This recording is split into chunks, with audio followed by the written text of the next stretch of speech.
તમે ભગવાન પરશુરામ વિશે તો જાણતા જ હશો કે જેઓ ભગવાન વિષ્ણુનો છઠ્ઠો અવતાર કહેવાતા હતા અને શક્તિનું પ્રતીક પણ મનાતા હતા અને તેમના ક્રોધથી દેવી દેવતાઓ પણ કાંપતા હતા.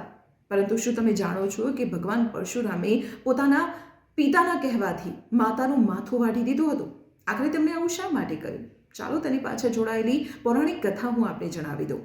તો પરશુરામના પિતાનું નામ હતું જમદગ્નિ અને માતાનું નામ હતું રેણુકા. પૌરાણિક કથા અનુસાર પરશુરામના માતા રેણુકા નદીએ પાણી ભરવા માટે ગયા. ત્યાં તેમને ગંધર્વરાજ ચિત્રરથને અપ્સરાઓ સાથે ક્રીડા કરતા જોયા. આ જોઈ તેમના મનમાં વિકાર ઉત્પન્ન થયો. પછી અચાનક તેમને યાદ આવ્યું કે પતિના હવનનો સમય થઈ ગયો છે. તેઓ પાણી લઈને ફટાફટ ઘર તરફ વળ્યા, પરંતુ તેઓ મોડા પડ્યા.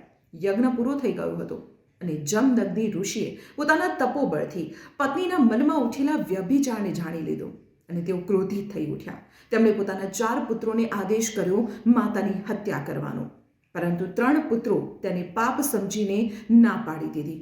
પરંતુ પરશુરામે પિતાના આદેશનું માન રાખી પોતાના પરશુથી જ માતાનું માથું વાઢી દીધું અને ક્રોધિત થયેલા જમદગ્નિએ 3 પુત્રો કે જેમણે તેમના આદેશનો અનાદર કર્યો હતો તેને પાષાણ એટલે કે પથ્થર બનાવી દીધા. પોતાના પિતા પ્રત્યેની પુત્રની આ ભક્તિ જોઈને પરશુરામને જમદગ્નિ ઋષિએ વરદાન માંગવા કહ્યું. તો પરશુરામ પિતા જમદગ્નિના તપોબળને જાણતા હતા અને એટલા માટે તેમને વરદાન માંગ્યું કે તેમની માતા અને તેમના ભાઈઓ પુનર્જીવિત થાય અને તેમને આ ઘટના વિશે કશું જ યાદ ન રહે.